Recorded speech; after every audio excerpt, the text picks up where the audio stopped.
सबसे dangerous skin care myth क्या है? नेचुरल है तो सेफ है? बिल्कुल गलत। Hi guys, I am doctor Diksha, let's know about it. Lemon natural है, बट डायरेक्टली फेस पे लगाने से बर्न्स, इरिटेशन और पिगमेंटेशन हो सकता है। एसेंशियल ऑयल्स भी नेचुरल होते हैं, but they can cause allergy, contact dermatitis.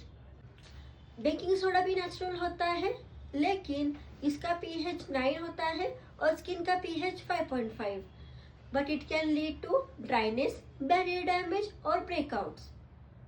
Toothpaste pimple पे लगाना टेम्पररी ड्राइनेस दे सकता है, बट लॉन्ग टर्म में इरिटेशन, पोस्ट इन्फ्लेमेटरी हाइपरपिगमेंटेशन दे सकता है। स्किन केयर नेचुरल से नहीं, साइंस से चलता है। सेफ होने के लिए इम्पोर्टेंट है करेक्ट कॉन्सेंट्रेशन, प्रॉपर फॉर्मुलेशन और स्किन टाइप कंपैटिबिलिटी इम्पोर्टेंट है। एंड देख के प्रोडक्ट यूज मत करो, स्किन टाइप देख के ट्रीटमेंट चूज करो। Follow for more evidence based dermatology content. Thank you.